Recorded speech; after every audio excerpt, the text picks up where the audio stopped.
Mateus na guitarra. Louvado seja. Coloca a letra aí, por favor. Essa altura. Oh, meu Senhor. Deve ficar alto para mim. Gratidão por tudo que tu fizeste por mim, por tua graça no meu coração, que me encheu de ventura sem fim. Mais grato a ti, mais grato a ti, mais consagrado, ó, faz-me, Senhor, mais humilhado e cheio de amor. Faz-me mais grato a ti, mais grato a ti. De graça deste ao meu coração a santidade, a paz e a fé. Gozo celeste, consolação e liberdade de estar aos teus pés.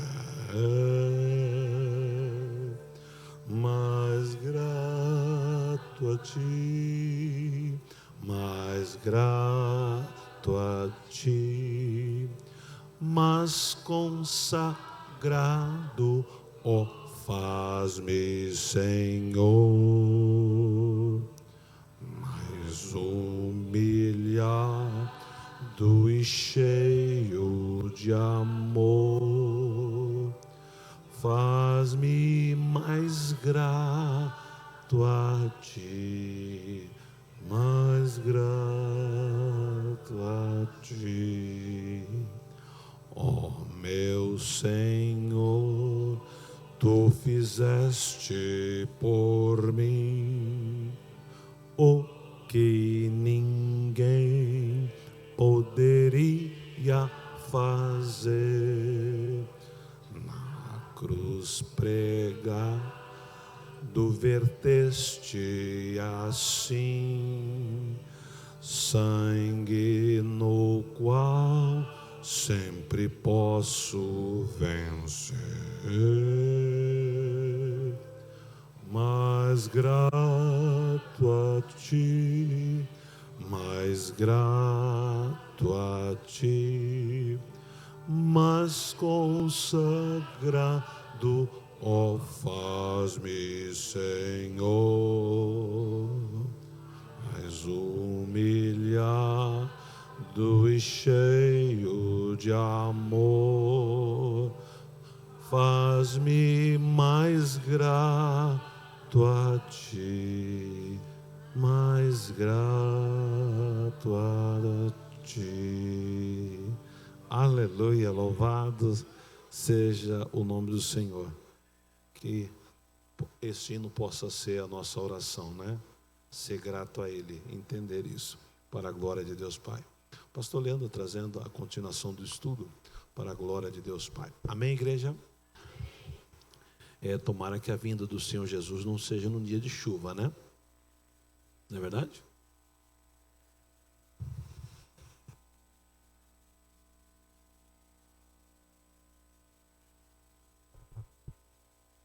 A paz do Senhor, meus irmãos. A paz do Senhor, meus irmãos. Louvado seja Deus por mais uma oportunidade que o Senhor nos dá de adorar o nome dEle. Vamos continuar com esse trabalho, meus irmãos. Esse trabalho, o livro que nós estamos seguindo, ele é do pastor Wilson Pote, tá? É um pastor que ele é especialista em Velho Testamento, e é um seminário que eu fiz também. Ele dá aula na escola Charles Spurgeon, e é um homem que tem muito conhecimento da palavra de Deus para passar para mim e para você. Então, se os irmãos tiverem a oportunidade de comprar o livro, não é caro, acho que é R$30 custa o livro. É bom para os irmãos terem em casa uma biblioteca, para a gente sempre estar adquirindo conhecimento, né? Até aqueles irmãos que não leem, não têm o costume de ler, eles começam a criar esse hábito, né? Porque o ser humano, ele vai trabalhando com hábitos. Então, hoje lê um versículo, amanhã lê outro versículo, hoje lê meia página, amanhã lê uma página. O importante é a gente criar este hábito, porque quando nós deixarmos este hábito, o nosso corpo ele vai sentir falta. Então, quando a gente acostuma com alguma coisa, ou tem um hábito de alguma coisa, então nós damos constância para isso. E a palavra de Deus é assim. Até a volta de Cristo, nós temos que estar debruçados na palavra de Deus, porque é ela que é a nossa bússola, ela que é o nosso norte. Amém? Amém? E lá fora está chovendo, mas aqui o Espírito Santo de Deus está aguardando eu e você adorar a Ele.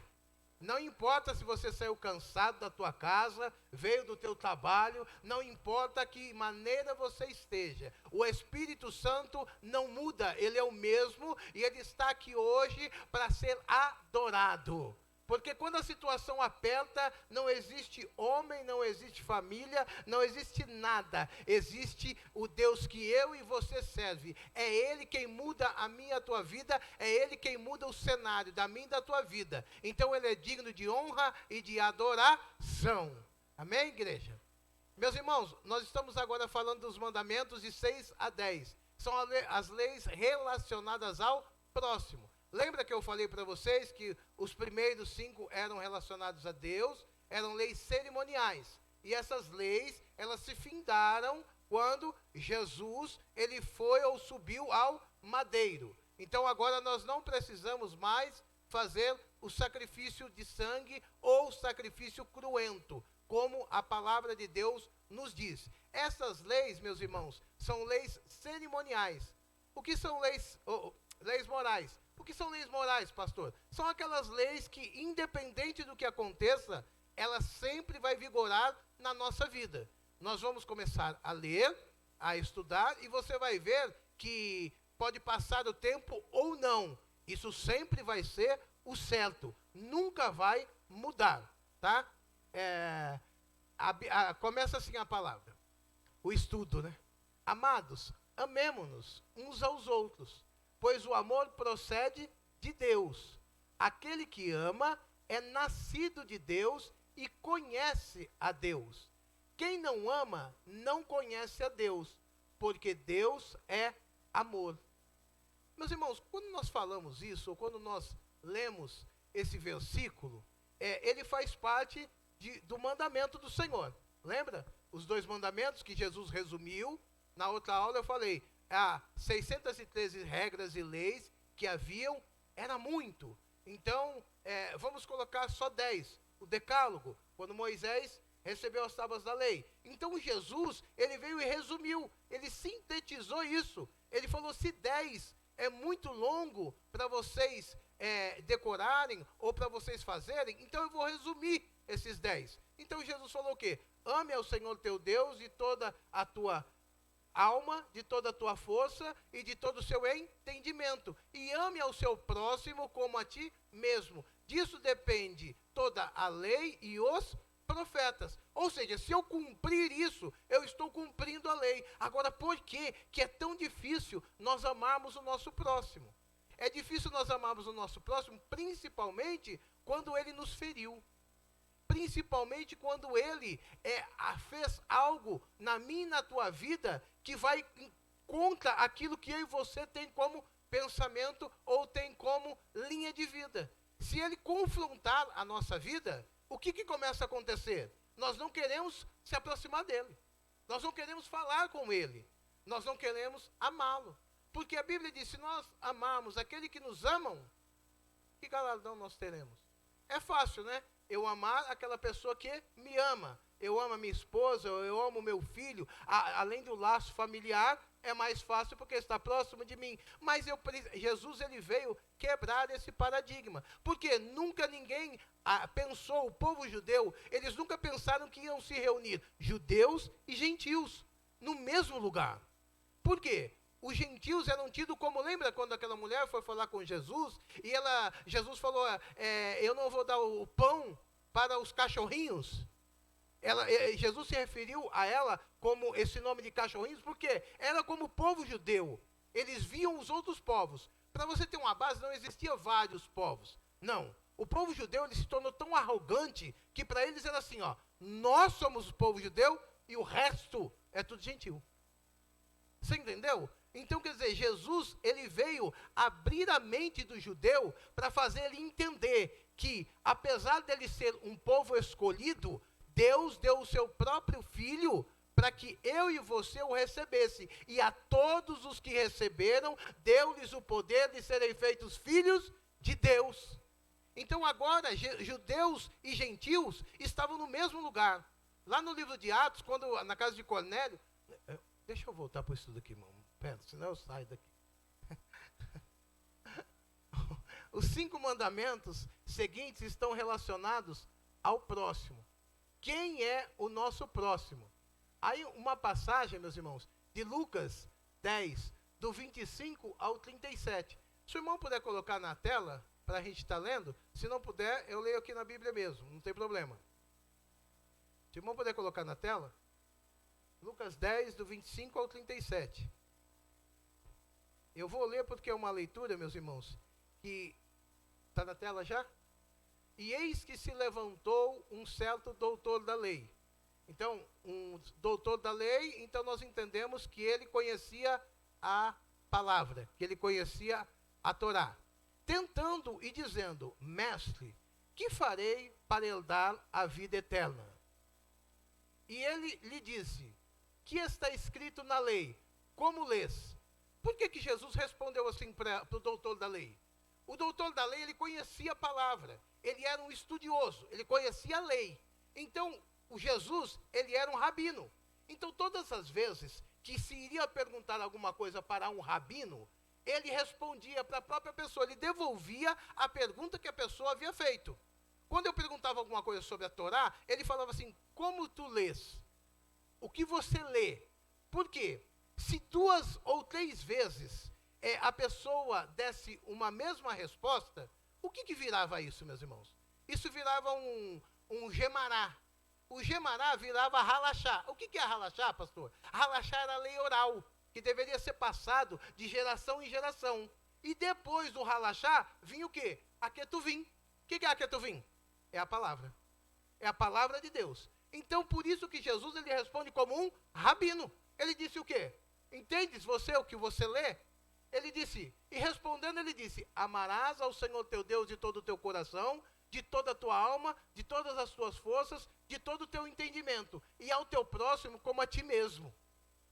Meus irmãos, aqui nesses 2 mandamentos do Senhor, se nós refletirmos e estudarmos sobre esses mandamentos, sobre o que nós temos que fazer, isso é um mandamento para a minha e para a tua vida. Nós já quebramos vários pecados no meio do caminho. Porque quando ele diz que amarás o Senhor teu Deus de todo o teu coração, de toda a tua alma, de todo o teu entendimento e de todas as tuas forças, ele está dizendo que o povo não poderia praticar a idolatria, não poderia ter outro Deus. O Shema de Israel fala, ouve Israel, o Senhor teu Deus é o único Deus. Ou seja, não existia outro Deus para que o povo viesse a adorar, a não ser o Deus de Israel. Por que eles chamavam de Deus de Israel?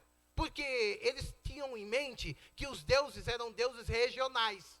Ou seja, é Deus dessa região, lá naquela região tem outro Deus, lá naquela região tem outro Deus, e lá naquela região tem outro Deus. Por isso que eles falam, qual Deus que você está falando? Então o povo judeu dizia, eu estou falando do Deus de Israel, o Deus da minha terra. Mas os judeus não sabiam sobre isso. Que Deus não era só Deus de Israel, mas era Deus de toda a humanidade. Lembra de Jacó? Lembra de Jacó, quando ele colocou a pedra, que ele acordou? Que ele falou assim, aqui não é outro lugar, senão a casa de Deus. Jacó descobriu naquele momento que ele havia saído da terra dele, havia peregrinado, havia dormido, e aonde ele estava, Deus estava com ele. Ele descobriu, por isso que ele fala aquilo. A gente lendo, passa despercebido pelo texto. Fala assim, mas por que Jacó acordou e falou que aqui é a casa de Deus? Ele viu que o Senhor não é só o Deus daquela região, o Senhor não é só o Deus de Israel, o Senhor é o Deus de toda a terra. E disse-lhe, respondeste bem, faze isso e verás. Próximo.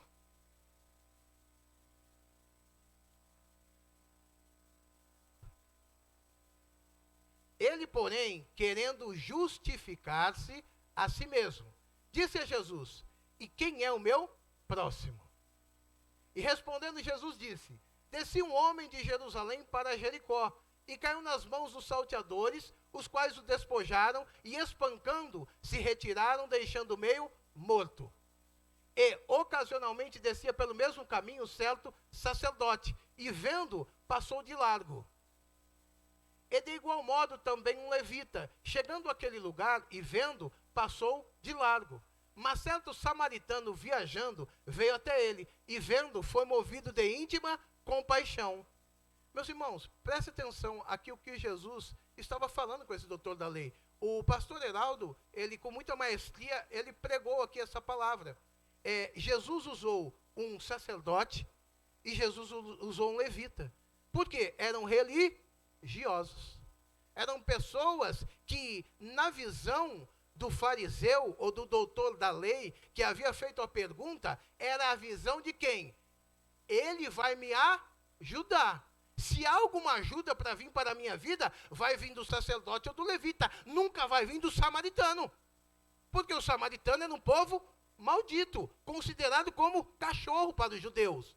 Todos nós lembramos de onde surgiu o povo samaritano e a divisão que havia entre o povo samaritano e o povo judeu.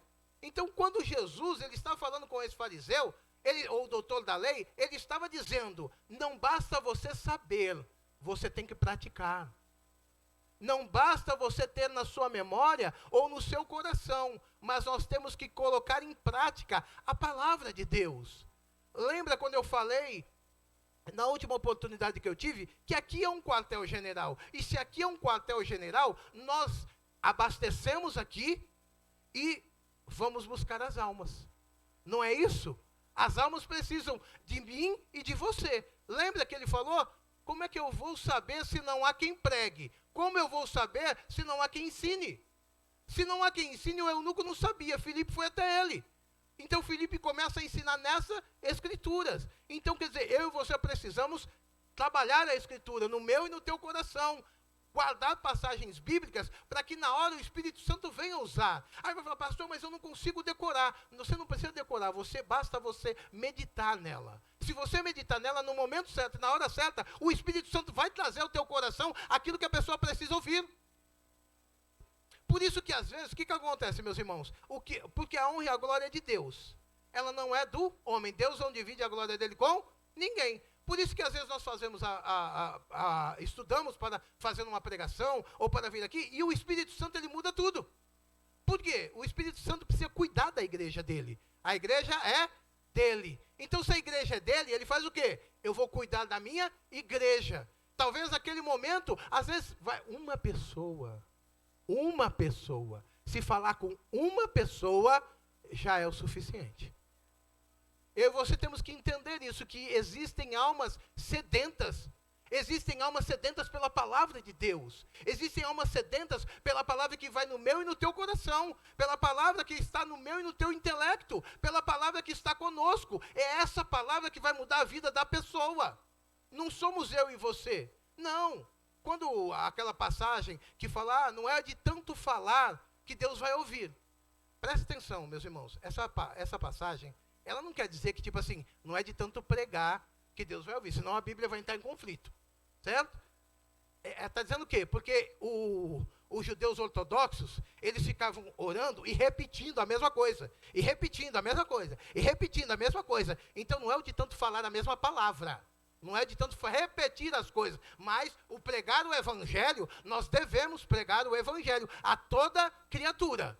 Entenderam agora? São pequenas coisas, às vezes, que tem na palavra de Deus, que nós não prestamos atenção ou passamos despercebidos dela. E é esse pequeno versículo, e por isso que nós devemos estudar o quê? A história, a cultura, a tradição, porque aí nós vamos ter um entendimento maior daquilo que Deus está falando na palavra dele. Amém? E aproximando-se, atou-lhe as feridas, deitando-lhes azeite e vinho, e pondo sobre o seu animal, levou para uma estalagem e cuidou dele.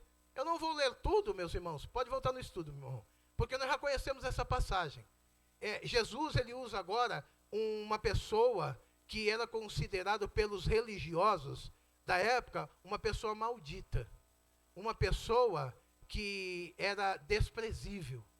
Então, hoje, meus irmãos, nós não podemos se assemelhar a eles. Nós não podemos, o maior perigo daquele que estuda a palavra de Deus é virar um religioso. Esse é o maior perigo que ele corre. Ah, pastor, mas vira. Faz parte.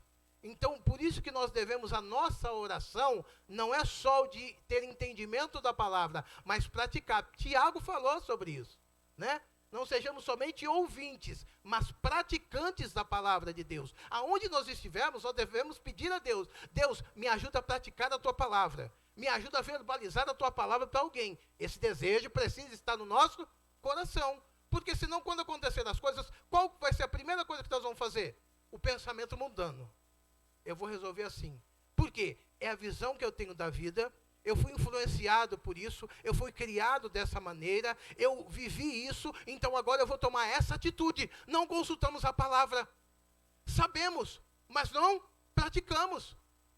Então, quer dizer, a pior coisa que tem, meus irmãos, para um pastor, é ele pregar algo e não viver esse algo.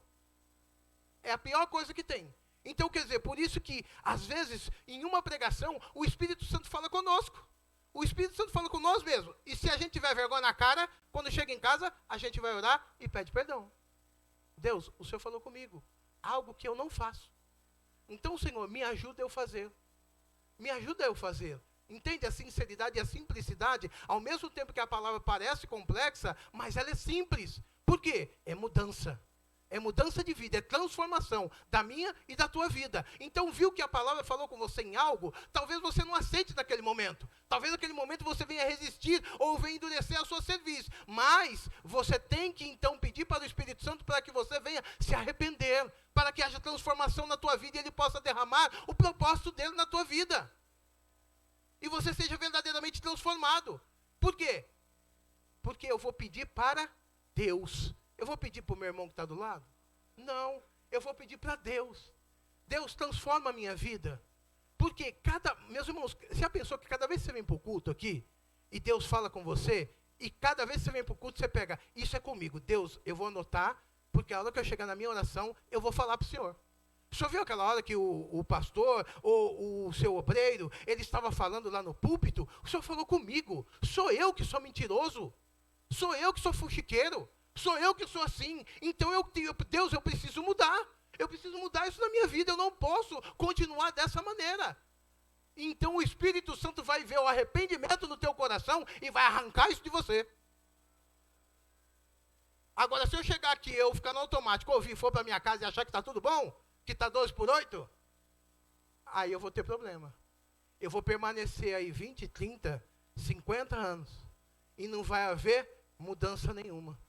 Então, o Evangelho, meus irmãos, o principal é a mudança, é a transformação.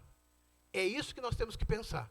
Nós não podemos continuar sempre da mesma maneira, tomando as mesmas atitudes, achando que nós podemos viver de acordo com aquilo que nós temos como verdade. Não. Aquilo que nós temos com verdade vai dar errado, vai dar problema, vai bater. Então, a hora que bater, aí a gente vê, mas precisava bater? Não precisava bater. Era só vir na palavra, consultar a palavra. Amém? Meus irmãos, os 5 mandamentos seguintes vocês estão relacionados ao próximo. Quem é o nosso próximo? Já lemos agora. Quem é o nosso próximo? É sua mãe, pai e o filho, esposa? Não. São todas as pessoas que passam pelo nosso caminho. Até aquela que está no ônibus, pastor? Até aquela que está no ônibus. Por quê? Lembra que eu expliquei para vocês aqui do amor grego e do amor que Jesus, ele fala? Porque Jesus era judeu? Então, do amor grego é uma construção. Eu preciso passar um tempo com a pessoa, conhecer a pessoa, me adaptar à pessoa, para então eu começar a amar a pessoa. Jesus não é assim. Ele tem como amor o quê? Uma atitude. O amor é uma atitude. Então não é de falar, é de agir. Então Jesus era judeu. Então você quer demonstrar o seu amor para alguém? Ajude. Então se o meu próximo estiver precisando na rua, no meio da rua, onde for, eu preciso ajudá-lo, porque ele é a imagem e semelhança de Deus. Então eu não tenho que amá-lo pelo que ele faz ou pelo que ele vai me proporcionar. Eu tenho que amá-lo porque ele é a imagem e semelhança de Deus. Mas e o ímpio, pastor? Ele é a imagem e semelhança de Deus. Entendeu? Por isso que eu devo amá-lo. Eu devo amar o meu irmão, não é porque ele é a imagem e semelhança de Deus. Desde sua esposa, marido, pai ou mãe, filhos, vizinhos, colegas de trabalho ou escola. As pessoas com quem você tem contato no dia a dia, ainda que seja sentando ao lado do ônibus. Se não houvesse leis relacionadas ao próximo, a maneira como convivemos, o mundo seria uma bagunça. É graças às leis que podemos conviver saudável e pacificamente, dentro de casa ou dentro de uma nação. Nós sabemos disso, correto? Isso é bem simples. Tanto numa empresa, numa igreja, aonde nós estivermos, existem regras. Então, essas regras, elas são para serem cumpridas. Se elas estão lá, é porque algo já aconteceu para que essa regra ou essa lei viesse surgir.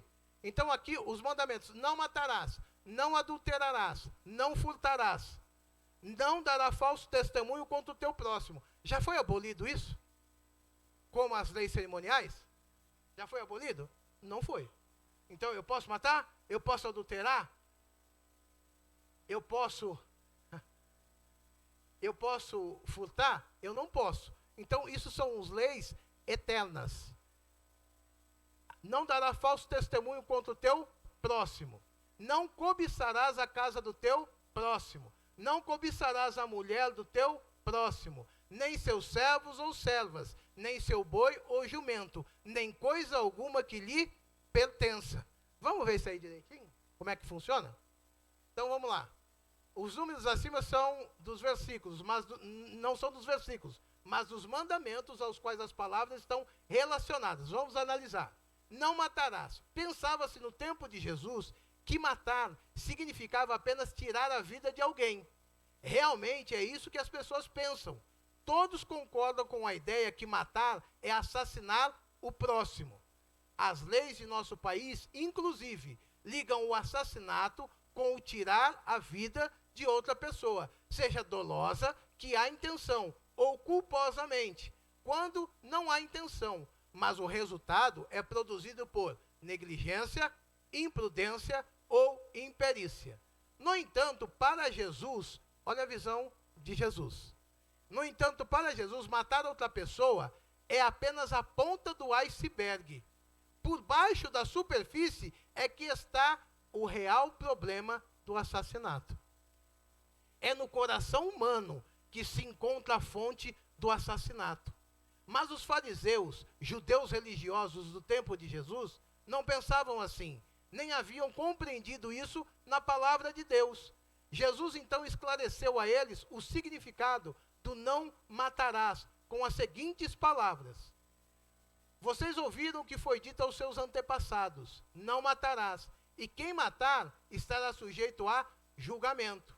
Mas eu lhes digo que qualquer que se irar contra seu irmão estará sujeito a julgamento. Também qualquer que disser a seu irmão raca, essa palavra raca, meus irmãos, é uma pessoa desprezível, uma pessoa insignificante. Você vê como Deus ele leva tão a sério aquilo que eu e você fala do nosso próximo. Ele leva tão a sério aquilo que eu e você fala do nosso próximo, que nós não podemos sequer chamá-lo de insignificante, de desprezível.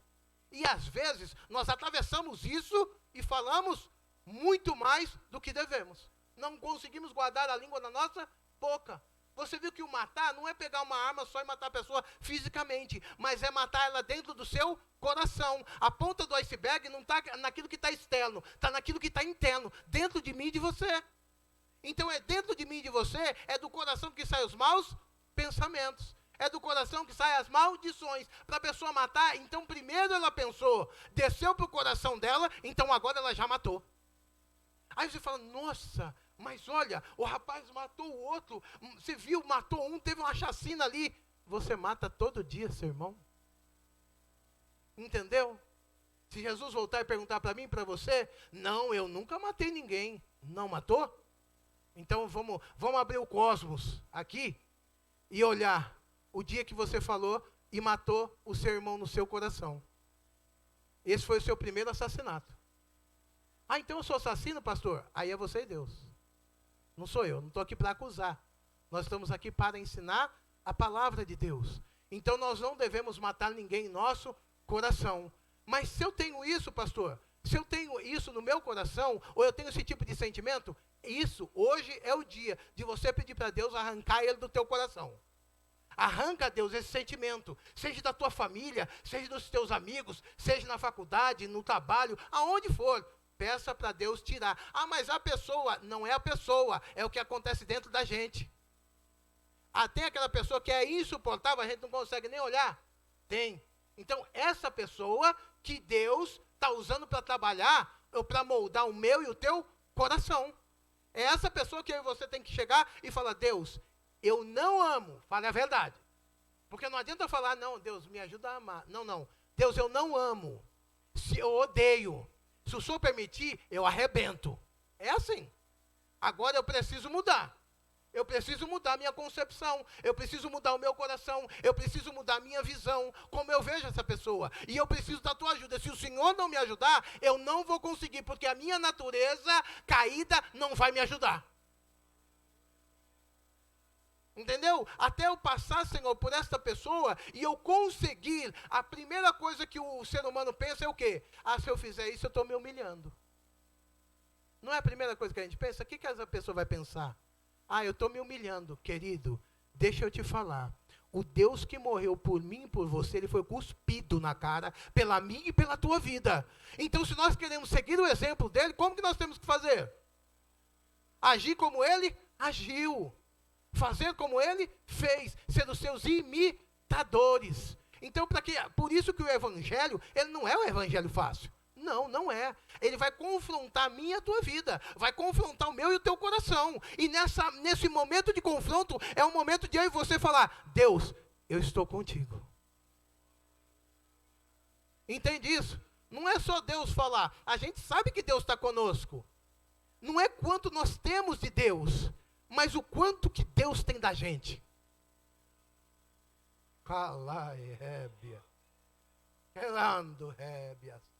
Quanto que Deus tem da gente? Porque a gente vai saber disso quando passar uma situação difícil. Não, quando a situação estiver fácil, quando tudo estiver indo bem, a gente não vai saber disso. Mas quando a situação apertar, ficar difícil, aí nós vamos saber o quanto que Deus tem da gente. Por quê? Não é a minha vontade, mas é a vontade dele. Não é o que eu quero, mas é o que ele quer. Não é o que eu acho, mas é o que ele fala na palavra dele. Então, se eu tenho que seguir isso, se é um mandamento, então quando eu não sigo, quando eu não obedeço e tomo a atitude que eu quero, o que eu estou falando para Deus? Deus, dá licença que agora eu resolvo. Deus, dá licença que agora é comigo. O senhor não precisa resolver mais, agora é comigo. A partir do momento que eu falei isso, o que vai acontecer com a minha e com a tua vida? Nós vamos exercitar os frutos da carne. Por quê? Os frutos do Espírito já não vão existir mais. Porque a raiva, a ira, já tomou conta da minha e da tua vida.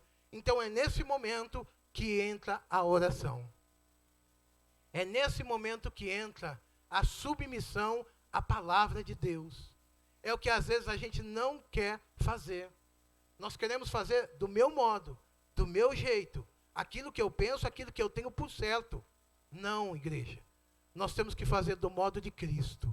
Aquilo que Cristo falou na palavra dele. Porque naquele momento, ou naquela situação, pode parecer para a gente, na ótica humana, que nós estamos perdendo, que nós estamos sendo humilhados e que nós estamos sendo deixados de lado. Mas Deus, Ele sabe o milagre que Ele está fazendo na minha e na tua vida. No momento certo, Ele vai falar: filho, era só para isso. Eu precisava te aperfeiçoar. Eu precisava te deixar pronto para aquilo que eu tenho que colocar na tua mão.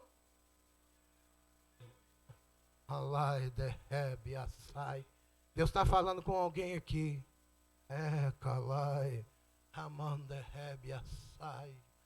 Aleluia. Raca será levado ao tribunal, e qualquer que disser louco corre o risco de ir para o fogo do inferno. Portanto, se você estiver apresentando sua oferta diante do altar e ali se lembrar de que seu irmão, presta atenção nesse versículo, pelo amor de Deus, olha lá. Portanto, se você estiver apresentando sua oferta diante do altar e ali se lembrar que o seu irmão, não é você, é que o seu irmão tem algo contra você, deixe sua oferta ali, diante do altar, e vá primeiro reconciliar-se com o seu irmão. Depois volte e apresente sua oferta. Entendeu? Eu acho que não precisa nem explicar esse versículo, né? Vai ficar 200 anos na igreja, dando oferta, fazendo campanha, vindo no culto, e vai estar desviado? É você que escolhe. É você que escolhe. Esse é o livre-arbítrio do crente. Se tem algo errado, vai lá e conserta. Vai lá e conserta. Chega no teu irmão, senta com ele e fala: tem algo errado. Aqui tem algo errado. Vamos consertar isso? Porque todo mundo é cristão. A gente parte desse princípio, que todo mundo é cristão. Então, se todo mundo é cristão, nós estamos aqui para ir para o céu e para ser transformado. Agora eu não posso juntar dois cristãos e virar uma briga de rua. Eu não posso juntar dois cristãos e ouvir o que eu ouço no mundo. Não. Então, o que está adiantando a palavra? A palavra está fazendo efeito aonde? A palavra está entrando aonde? Não. Por isso que nós temos que ter termos bíblicos. Usar a palavra. Você quer ver um irmão que já foi transformado? Mesmo que acontecer algo, ele vai falar com você dentro da palavra. Sim, ele vai falar com você dentro da palavra, porque aí não tem erro. Ele não vai errar. Ele não vai falar o que ele acha. Ele não vai falar o que ele viveu, o que ele foi influenciado. Não, o que eu já vi, não. É dentro da palavra. O que a palavra diz? A palavra diz que eu tenho que te perdoar, irmão. Então eu vou te perdoar. Eu não quero, mas é um mandamento. Então eu vou fazer aquilo que o meu pai, que morreu pela minha vida, ele está mandando eu fazer. Mas eu não consigo. Então você vai orar para você conseguir. A sua oração, ela vai ter objetivo. A sua oração ela vai ser específica. Deus, eu preciso que o Senhor me mude nessa área. Mas e as outras áreas? As outras áreas, Deus está cuidando. Mas você precisa mudar nessa. Porque às vezes, meus irmãos, as outras áreas, Deus está cuidando, Deus está trabalhando. Mas essa área é uma área que precisa de mudança. E quando a área precisa de mudança, não adianta. Se está doendo o ombro e eu colocar o remédio no joelho, não vai doer, mas também não vai sarar. Agora, se está doendo o ombro e eu colocar o remédio no ombro, vai doer, mas vai sarar. Então é você que escolhe onde vai pôr o remédio. É você que escolhe. Aonde quer que pôr, não quer que dói? Não. Mas também não vai sarar. Você vai sentar aí e vai perder seu tempo. Vai perder seu tempo. Quando Jesus voltar, querido, a coisa é séria. Quando Jesus voltar, querido, o arrebatamento é sério. Sim. Para subir não pode ser de qualquer maneira, não pode ser de qualquer jeito. O problema é a gente achar que tipo assim, eu vou subir porque eu sou isso ou porque eu sou aquilo. Nós não somos nada, nem ninguém. Jesus, ele fez o sacrifício e antes da fundação do mundo, ele escolheu eu e você. Eu costumo dizer isso, até brinco, em casa. Às vezes eu falo para minha esposa assim, eu falo, amor, Deus foi com a minha cara e já era. Não tem conversa. Aí olha para o teu irmão e fala assim, Deus foi com a sua cara. Não pode falar que nem crente pentecostal fala, Deus foi com a sua cara. E se ele foi com a tua cara, aí quando acontecer alguma coisa, você fala, ó, vai falar com ele. Vai falar com ele, porque nós temos, parece que está intrínseco na nossa cultura cristã ou no evangeliquez. Aconteceu alguma coisa, o que a gente faz? Eu vou pegar a pedra e vou atacar. Eu vou pegar a pedra e vou falar. Eu vou pegar a pedra e vou agredir. É isso, está na nossa cultura. Mas é isso que a Bíblia fala? É isso que a Bíblia diz? É isso que a palavra está dizendo para mim e para você? Você vê como é que é simples, mas tão difícil de fazer? Então, de agora em diante, passa a ter esse tipo de mentalidade. A mente de Cristo. Que é o quê? O irmão caiu, o irmão escorregou, o irmão não está vindo para a igreja. Vai lá, senta com ele e pergunta o que está acontecendo. Senta com ele e pergunta o que está acontecendo. Você está bem? Tua família está bem? Está tudo bem? Então agora eu quero saber, o que está acontecendo? Que o senhor não está vindo? É assim. Porque do contrário, não adianta. Do contrário, não adianta. Do contrário, não adianta. Por que ele não está vindo? E eu? E a vida? E a vida e a família? Então, vamos cuidar da vida e da família. Depois nós vamos falar o quê? Agora eu posso te ajudar onde? Aonde que eu posso te ajudar? Pega a corda. Você tem que ser o Baruque, que jogou a corda lá para Jeremias. Joga a corda lá e vem puxando. Vem puxando. Quem vai vir? Não sei. E não importa. A corda é para qualquer um subir nela. Eu não escolho quem vai subir na corda.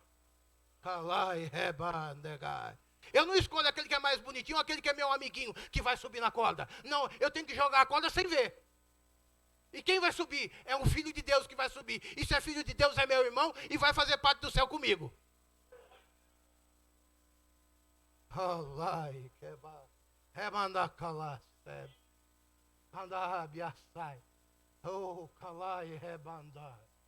Oh, aleluia. E ajuda aí, Jesus. Para Jesus, matar alguém é algo que começa no coração. É por isso que ele diz que quem odiar outra pessoa, para Deus, já a matou em seu coração. O fato de ir lá e tirar a vida é só uma questão de tempo e consequência. E Deus não trabalha com consequências, mas com causas. Deus não trabalha com galhos, mas com a raiz. É na raiz de nossas ações que Deus deseja trabalhar e causar mudanças. É em nosso coração que Deus pretende mudar as coisas. Um ódio deve ser resolvido conforme ensina a palavra de Deus, procurando a pessoa que lhe ofendeu e se reconciliando com ela conforme está prescrito em Mateus 18. Vocês viram que eu falei aqui o que está escrito ali, porque nós estávamos estudando. Então nós falamos o que está escrito ali. Vocês entenderam? Coisa simples, parece simples, mas não é. Mas não é. Quando chega alguma coisa para você, do teu irmão, como que você age? Qual que é a forma de você agir? É isso que nós temos que começar a prestar atenção. Quando chega alguma coisa, qual que é a forma? Nós vamos reconciliar, nós vamos apaziguar, nós vamos pacificar, ou nós vamos se sentir superior a ele. Ah, porque eu nunca fiz isso. Ah, porque se fosse eu, não ia acontecer. Ia acontecer pior. A minha natureza caída está intrínseca dentro de mim e de você. O velho homem está aí.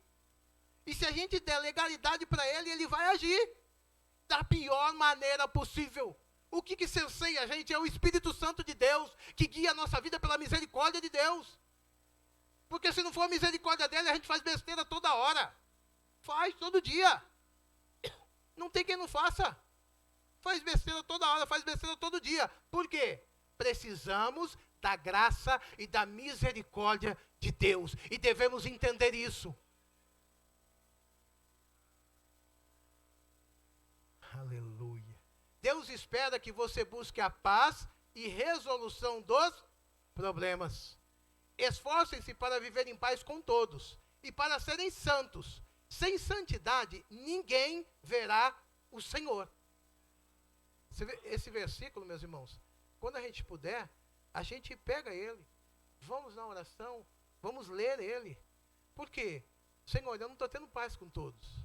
Então me ajuda a ter paz.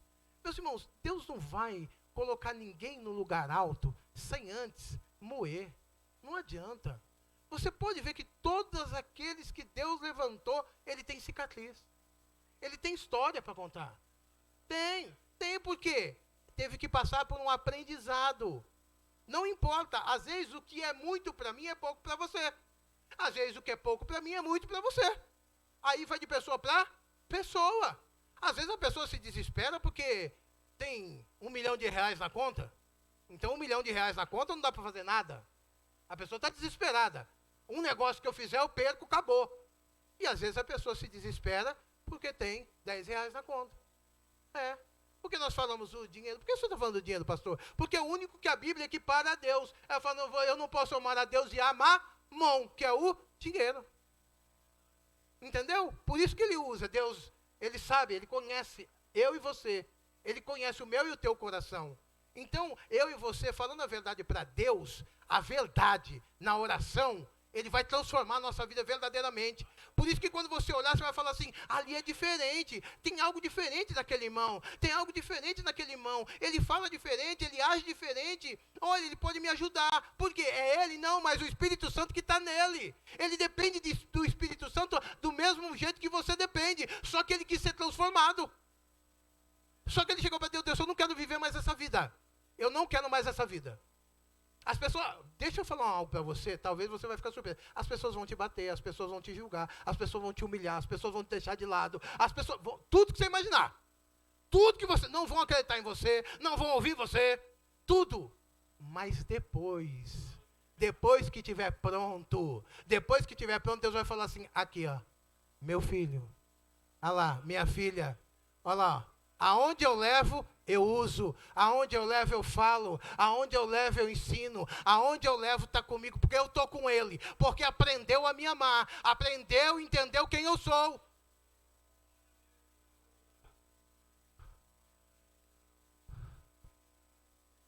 Sua tarefa é buscar a paz com todas as pessoas. Se elas aceitarão a sua paz, é outra história. Precisa aceitar a minha paz? Não. Mas aqui, eu e Deus, é eu e a pessoa o problema? Não sou eu e Deus. Quando eu começar a pensar assim, quando eu começar a pensar dessa forma, é eu e Deus, a pessoa pouco importa. Aí o papai, que vê os dois irmãos lá brigando, o papai vai falar, agora deixa comigo. Agora é briga minha. Agora a briga é minha. Você já se converteu, já se arrependeu, já veio até mim, já me pediu, já orou, então agora deixa que eu resolvo. É assim, agora Deus fala o quê? Descansa. Por isso que você vai ver a pessoa passando por várias coisas e descansando. Por quê? Eu já coloquei na mão daquele que pode resolver. Então é ele que vai resolver. Porque tem coisas na minha e na tua vida que nós vamos olhar e a gente não vai conseguir resolver. Não vai, pastor? Não vai. Não vai. Você pode ter diploma, você pode saber a Bíblia toda, você pode ter inteligência, não vai. Não vai resolver. Seres humanos limitados que somos. Por isso que nós somos seres humanos limitados. Aí entra onde? O quê? A graça. A graça, o amor de Deus. Ele vai entrar na minha e na tua vida para que eu e você entenda a dimensão do amor que ele tem por mim e por você. E aí, por isso que o Deus, ele nos constrange. Por quê? Quando ele resolver aquela situação, nós iremos chorar e iremos dizer, Deus, olha o que o Senhor fez. Olha o que o Senhor fez naquela situação, eu não tinha mais o que fazer, eu não tinha mais saída, eu não tinha mais por onde eu ir, Pai. E o Senhor foi lá e resolveu e colocou tudo no lugar. Manda. Deus vai entrar em causa aqui de crente, vai. Deus vai entrar em situações aqui. Vai, pode ficar tranquilo. Aquele que ele não dorme nem toscaneja. Por isso que, meus irmãos, quando a gente passa muitas coisas na nossa vida, a gente sabe que Deus vai fazer. Aí você olha para a pessoa e fala assim, que nem às vezes minha esposa olha quando acontece alguma coisa, ela fala assim, você parece tonto. Ela fala, você parece tonto. Parece que não está acontecendo nada. Você não está vendo o que está acontecendo? Eu falei, mas Jesus vai ajudar. Ele vai fazer, amor. Não, mas não está fazendo, mas calma. Já ele faz. Ele está trabalhando. Aí daqui a pouco Jesus faz, ela entra sorrindo no escritório. Você viu? Eu falei, viu? Já fez? Ela, palhaço. É porque é um doce. É um doce. Né, ué? Mas é assim, meus irmãos. Por quê? Vai edificar a minha fé e a fé dela. Os dois, Deus está cuidando dos dois. Então, com isso, Deus vai mostrando para ela: estou cuidando, estou fazendo. Ah, mas não vai acontecer? Não é. Não é porque Jesus está no barco que a tempestade não vai vir. A gente não é imune de tempestade porque eu estou com Cristo. Ah, eu estou com Cristo, então eu não posso passar por nada. Que isso? Ué, se fosse assim, ele não tinha morrido na cruz. Né? Então, se o nosso mestre, ele passou por toda a humilhação, ele foi desprezado, homem de dores, ferido, moído, por que eu e você não pode ser? Não é? Mas hoje o que acontece nas igrejas evangélicas? Ninguém mais quer ser ferido. Ninguém mais quer ser confrontado. Ninguém mais quer ser discipulado. Sabe por quê? Porque agora eu tenho que fazer aquilo que eu quero, da forma que eu quero. Ah, mas então Jesus não trabalha mais. É assim, é só igreja que vai afagar o seu ego. É. Aí você vai para a igreja de fulano, vai para de ciclano, vai para de... E se não tiver bom, abre uma para você. É. Até você achar que tá bom. É assim. Porque a gente gosta do quê? De que afaga o ego. O ser humano gosta disso. Que afaga o ego. Mas tem momentos na minha e na tua vida que nós temos que descer. O ego ele tem que ser abatido. Tem momentos na minha e na tua vida que nós temos que... A oração tem que ser humildade. Humildade, perdão. É reconciliação. É assim que a nossa vida tem que ser. Para que a gente venha aprender com Cristo. E as pessoas venham olhar para nós e venham dizer: nossa, eu pensei que ia vir uma resposta e veio uma resposta branda. Então acalantou ou acalmou o coração daquele que estava exaltado. É isso que nós temos que pensar em família. Família erra, igreja. Família peca. Jesus falou: eu vou colocar um monte de ser humano junto. Imagina isso. Imagina isso. Se não fosse o Espírito Santo, um matava o outro. Matava, pastor? Matava. Se não fosse Deus, filho.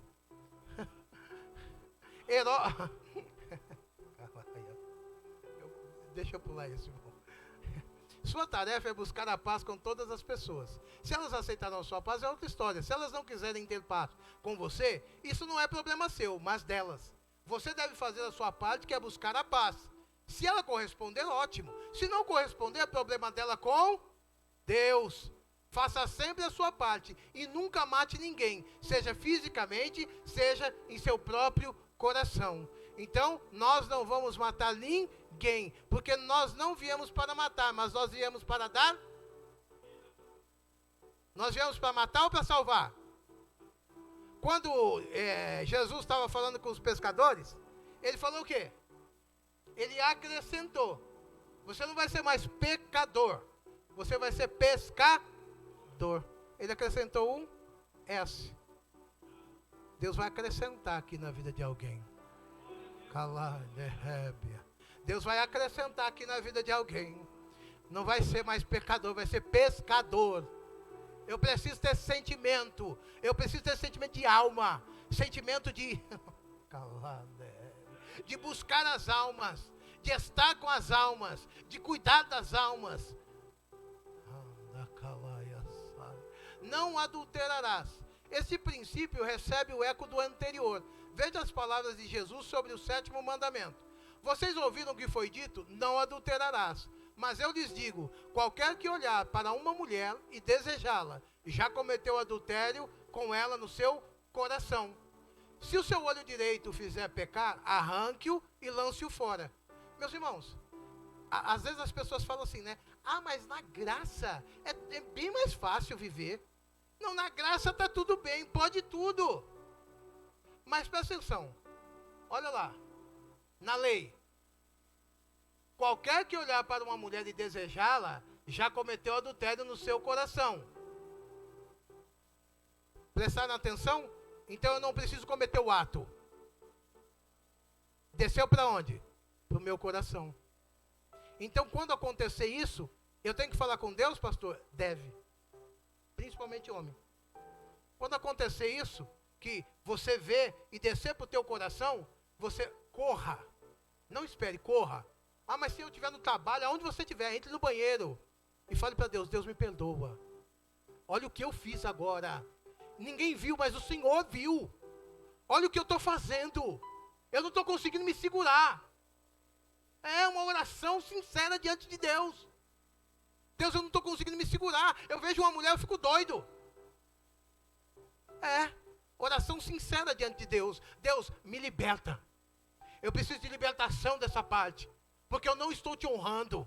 Eu não estou honrando a minha esposa. Eu não estou honrando a minha família. Essa, meus irmãos, é uma oração. De quem quer ser transformado. De quem quer viver na eternidade. Uma oração verdadeira. E quanto mais rápido, melhor. Porque se passar o dia, você esquece depois. Ah, vai orar, nem lembra mais. Ah, já vi, amanhã eu vou ver de novo. E aí, meus irmãos, o que começa a acontecer? Aí começa o pecadinho de estimação. Porque aí toda vez você vai querer olhar. Toda vez você vai querer ver. É a mesma coisa quando pega o celular, tá mexendo aqui. Tá mexendo aqui. E vai lá. Eu vou cutucar aqui. Eu vou cutucar aqui, porque apareceu um algo aqui. Então eu vou só dar uma olhadinha. Aquilo começa a virar uma rotina. Aquilo começa a virar normal. E aí a sua mente, o seu coração já está tão cauterizado que você já está na pornografia. Já está pecando contra Deus todos os dias, vendo aquilo que não pode ver, entrando aonde não pode entrar. Então eu tenho que falar o que é com Deus, pastor? Me arrepender e pedir perdão. Deus, eu não quero mais. Se é isso que está me prejudicando, Deus, eu quero fazer um propósito com o Senhor. Faz propósito com Deus. Eu não quero mais usar isso para isso. Se eu usar, Deus, eu vou pisar em cima, vou quebrar. Eu não quero mais. Eu quero ter temor do Senhor. Eu quero amá-lo. Eu quero desejar estar com o Senhor. Eu quero mudança na minha vida. Eu não quero ser, entenda o que eu vou falar. Eu não quero ser como a maioria dos crentes que existem. Eu não quero ser dessa forma. Eu quero ser diferente. Eu quero que quando eu entre em uma família, quando eu entre em uma favela, quando eu entre na rua para buscar as almas, algo aconteça de diferente, que o Senhor realmente trabalhe na minha vida. De uma forma diferente. É isso que eu tenho que pedir para Deus. Agora, se for para mim ser igual a todo mundo, mas todo mundo faz. Não é assim que a gente fala? Ah, mas fulano fez. Qual foi a atitude que fulano teve nessa situação? Foi essa atitude, então eu vou ter igual. A gente tem a mania de copiar os outros. Mas não copia Jesus. Ah, mas fulano fez assim, então eu vou fazer também. Fulano falou assim, então eu vou falar também. Meus irmãos, o nosso norte é Cristo. Então nós temos que olhar para Cristo. Não é para fulano, beltrano e cicrano. Ah, porque meu pai ou minha mãe fez, mas está errado. Se ele fez e está errado, agora você vai fazer certo. Aqui, por que ele fala assim, ó? Se o teu olho direito o fizer pecar, arranque-o e o lance-o fora. É melhor perder uma parte do seu corpo do que ser todo ele lançado no inferno. E se sua mão direita fizer pecar, corte-a e lance-a fora. É melhor perder uma parte do seu corpo do que ir todo ele para o inferno. O que ele estava falando com essa metáfora aqui? Ele estava falando, se eu olhar, então eu vou arrancar o meu olho? Era isso que ele estava falando? Não. Jesus estava falando da dor do pecado. Ele estava falando, você tem que sentir essa dor quando você for tirar o pecado de dentro de você. Porque você não vai querer tirar, a sua carne não vai querer tirar, mas você precisa arrancar ele de dentro de você. E a dor vai ser a mesma que arrancar um olho. Oh, aleluia. Você entendeu, meus irmãos? Eu preciso querer isso, eu preciso desejar isso. Vai doer, mas eu preciso arrancar isso da minha vida. Eu preciso tirar isso da minha vida. É isso que Jesus estava falando. Se for para você sentir essa dor, para tirar o pecado de você, então sinta, mas tira ele da tua vida.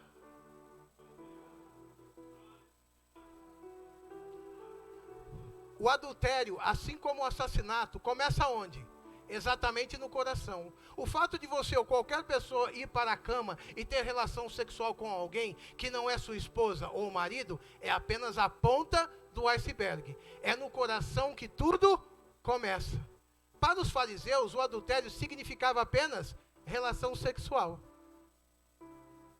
Entendeu agora? Fora ou antes do casamento. Embora a Bíblia seja clara quanto ao assunto, Jesus então lhes garante que para Deus, quando um homem ou uma mulher olham para o corpo de outra pessoa e o cobiçam, essa pessoa já adulterou. Viu? Na lei, o que era para eles o adultério? O ato concebido. E na graça? Só o coração. Só olhar. Aí a graça é mais fácil? Olho por olho e dente por dente. A lei. Né? Se me bater, eu bato de volta, não é isso? Olho por olho e dente por dente. Aí na graça, se bater no teu... Viu como é que é fácil a graça? Viu? Porque eu fico admirado quando as pessoas falam assim, ah não, na graça é fácil, tá tudo bem. Leu a Bíblia, querido? É? Leu a Bíblia? É? Parece pesado demais, não é? Mas o problema é que justamente no coração, nos olhos e ouvidos, que o adultério começa. É por isso que devemos guardar nosso coração, a fim de não chegarmos ao ponto de quebrarmos a lei de Deus, em todas as esferas, tanto no coração quanto na prática. Sobre as palavras, se o seu olho direito fizer pecar, arranque e o lance fora, e a sua mão direita fizer pecar, corte e a lance fora, tratam-se de linguagens figuradas, e não literais. Querem apenas dizer que você deve tirar da sua vida tudo aquilo que possa levá-lo ao adultério. Corte de sua vida sites da internet, programas de TV, seriados, revistas e até mesmo pessoas, caso tudo isso esteja lhe levando ao adultério. Entenderam isso agora? Isso é bem simples e bem complexo, né? Eu tenho que cortar e tirar da minha vida tudo aquilo que não me edifica. Tudo aquilo que não fala sobre Deus. Então vai edificar, a Netflix vai edificar do quê? Aí você passa 5 horas na Netflix. 5 horas. Mas não tem coragem de colocar um estudo na tela para ver. Entende isso? Eu assisti, não posso assistir filme, pastor? Pode assistir filme, mas vai regrando. Assistir um filme, coloca a palavra. Quando você for ver, o Espírito Santo já trabalhou no teu coração, você não vai querer mais o filme, vai querer a palavra. Entendeu isso? Só que se eu achar que está tudo bem, eu ficar o final de semana vendo, vai ficar tudo bem? Então, deixa como é que está e vamos ver como é que fica a hora que Jesus voltar. Não é assim? Deixa como é que está e vê como é que fica. Não furtarás. Deus espera que vivamos contentes com o que temos. E se Deus vier a nos dar mais, que aprendamos a repartir. Mas se Deus não vier a nos dar mais, que aprendamos a viver contentes com o que dele temos recebido, crendo que ele nunca deixará faltar nada em nossas vidas. O irmão de condição humilde deve orgulhar-se quando estiver em elevada posição. E o rico deve orgulhar-se se passar a viver em condição humilde, porque passará como a flor do campo. Aqui nós estamos falando de coisas que são transitórias e de coisas que são eternas. Entenderam? Aquilo que é transitório, a gente não pode colocar o nosso coração nisso, mas nós devemos colocar naquilo que é eterno. O Senhor é quem dá pobreza e riqueza. Ele humilha e exalta. Viu agora? Viu agora? O que a Bíblia está dizendo? O Senhor é quem dá pobreza e riqueza. Ele humilha e exalta. Então quer dizer, se eu e você estamos numa posição elevada, é porque Deus teve misericórdia, é porque Deus foi caminho com a tua cara. Há quem dê generosamente e vê aumentar suas riquezas. Outros retêm o que deveriam dar e caem na pobreza. Por que ele retém o que deveria dar? Porque aquilo que Deus colocou na mão dele começa a criar nele ansiedade. Porque os frutos da carne começam a ser desenvolvidos na vida dele. Ele começa a olhar para aquilo que é transitório, não mais para aquilo que é eterno. Então ele começa a fazer aquilo segundo vai levar ele ao pecado. Vai levar ele, vai dividir a glória de Deus. E é isso que nós não podemos fazer. Esses são apenas alguns versos bíblicos que falam sobre pobreza e riqueza. A Bíblia fala muito sobre esse assunto. Aliás, finanças é como lidar com recursos financeiros. É um dos assuntos mais tratados em toda a Bíblia Sagrada. O motivo é simples. Nossa dificuldade em lidar com o assunto e nossa rapidez em colocar o dinheiro e os bens como deuses no lugar de Deus em nossas vidas. nós já estamos, o quê? Pecando, transgredindo o mandamento. É por isso, para que não coloquemos os bens no lugar de Deus, que o mandamento vem: não furtarás. O que é do outro, é do outro. O que é nosso, é nosso. Se Deus deu ao próximo, não tire dele, pois isso desonrará a Deus. Se alguém furta você, descanse nas mãos de Deus, pois aquele que deu é poderoso para restituir e cuidar de você. Entendeu agora, meus irmãos? Presta atenção, o diabo ele não quer tomar o meu e o teu dinheiro. Não. O diabo não quer tomar o meu e o teu carro, a minha e a tua casa. Sabe por quê? Se ele tomar, Deus dá outro. Deus dá maior. Deus vai falar: eu permiti que você tomasse só para me dar dobrado para ele. Ele quer roubar a minha e a tua fé. É a minha e a tua fé. É colocar eu e você estático, incrédulo, dentro de uma igreja. É isso que ele quer. É isso que ele quer. Fazer eu e você pensar que a palavra de Deus é balela. Que não vai acontecer. Que eu posso agir do jeito que eu achar que eu tenho que agir e está tudo bem. Que ela não vai funcionar e que Deus não olha para mim e para você. Mentira do diabo. Deus cuida de mim e de você. E Ele que trouxe eu e você para cá hoje, para nós estarmos ouvindo essa palavra e seguirmos a presença dEle. Não mentirás. O falso testemunho está ligado à mentira. E o pai da mentira é a única paternidade na Bíblia que nós vemos Deus dar para o diabo é o quê? A mentira. O falso testemunho está ligado à mentira. E o pai da mentira é o diabo. Vocês pertencem ao pai de vocês, o diabo, e querem realizar o desejo dele. Ele foi homicida desde o princípio e não se apegou à verdade, pois não há verdade nele. Quando mente, fala da sua própria língua, pois é mentiroso e pai da mentira. Então, meus irmãos, se nós temos o hábito de mentir, se nós temos o hábito de falar coisas que não aconteceram, faz um teste, porque no começo da minha caminhada eu fiz isso. No começo da minha caminhada, às vezes eu falava alguma coisa e eu saía e me perguntava a mim mesmo: por que, Deus, eu falei aquilo se não aconteceu? Aí eu fui perguntar para o Espírito Santo de Deus. Não sei se foi ele que falou para mim, mas o que eu tive na minha mente? Eu falei: porque você ainda está soberbo. Então você quer se aparecer para as outras pessoas. Você não quer que eu apareça, você quer que você apareça. Então é tempo de eu aparecer na tua vida. Então você precisa se arrepender. Aí sabe o que eu pedi, igreja? Deus, todas as vezes que eu começar a contar alguma coisa que não aconteceu, ou que eu for contar alguma mentira, o que o seu Espírito Santo fale comigo: ah, mas foi batata.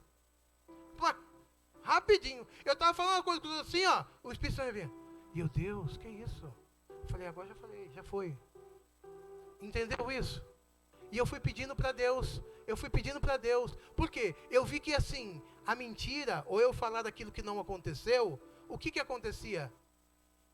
Eu queria me engrandecer. Eu estava cheio do meu eu, cheio do meu ego. Eu não queria engrandecer o nome do Senhor. Então, eu fui pedir isso para Deus. Uma coisa simples: Deus, arranca isso de mim.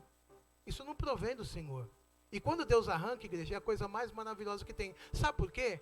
Porque eu pensava assim, o que eu pensava, igreja? A cabeça do cidadão. Também tinha acabado de sair da jaula. Eu pensava assim: mas se eu falar só a verdade, Jesus, as pessoas não vão querer ficar comigo. As pessoas não vão achar que eu sou isso, que eu sou aquilo. Igreja, pelo contrário. As pessoas começam a nos olhar com outros olhos. Elas começam a nos olhar e dizer assim: nossa, não é que o rapaz é humilde mesmo? Não é que o rapaz engrandece o nome de Deus? Não é que tem de Deus? Entendeu, igreja, agora? Então, eu e você, não é o pastor, não é o obreiro, não é tua esposa, teu marido, teu filho, não. É você e Deus. É você e Deus que tem que chegar e falar: Deus, eu não quero mentir mais. Espírito Santo, quando eu for falar alguma coisa que não aconteceu, me avisa. E aí você vai e pede perdão. No começo, igreja, pode ainda dar uma continuada, mas depois vai cessar tudo. Aí sim você vai poder falar que ele cresça e que eu diminua. Entenderam isso? Aí num púlpito você não vai trazer você vai trazer a palavra e a presença de Cristo para as pessoas. Aleluia. O próximo, irmão. Acabou, irmão? Graça. Igreja, você pode bater.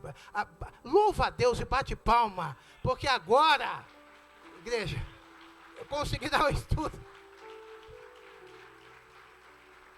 Eu falei para minha esposa, igreja, a hora que eu comecei, eu falei para minha esposa assim, ó.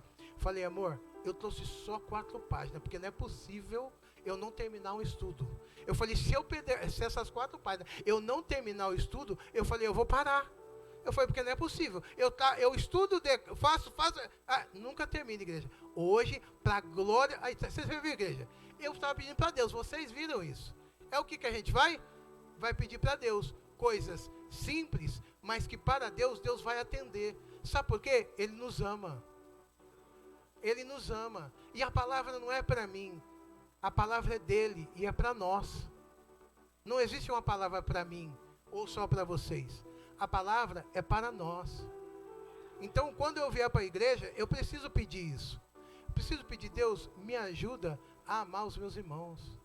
Me ajuda a ajudar os meus irmãos. Hoje, eu peguei um serralheiro lá, igreja, foi lá em casa. Quando a gente estava voltando, conversei com ele, o que tinha que fazer lá. Quando ele estava voltando, ele fez assim para mim. Você é crente? Eu falei para ele, sim, jovem. Aí ele falou, mas o senhor não é crente sem vergonha, não. O senhor desculpa da palavra. Aí eu falei, não sei como é que é crente sem vergonha. Ele falou assim, não, porque desde a hora que o senhor parou lá na minha loja, eu sou obreiro. Desde que o senhor parou lá na minha loja, eu falei, que rapaz diferente. Igreja, já ganhei meu dia. Quando eu falo com irmãos aqui da igreja, ou obreiros, que aí o obreiro ou o irmão, ele fala a palavra que foi ensinada aqui, cara, isso a gente chora.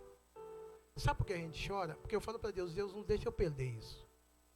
Sabe por quê, igreja? Quando eu estava lá, 5 anos, 5 meses e 18 dias, não havia lágrimas. Não havia. Não havia, secou. Eu saí parecendo um animal. E quando Deus falou para minha esposa que Ele ia me transformar, que ela ia olhar para mim e ela não iria ver mais o marido que ela tinha. Igreja, eu louvo a Deus. Porque hoje minha esposa, ela fala assim, nossa, eu não sei que tanto que você chora. Vai orar, chora. Está orando, chora. Toda hora você chora. Sabe por quê, igreja?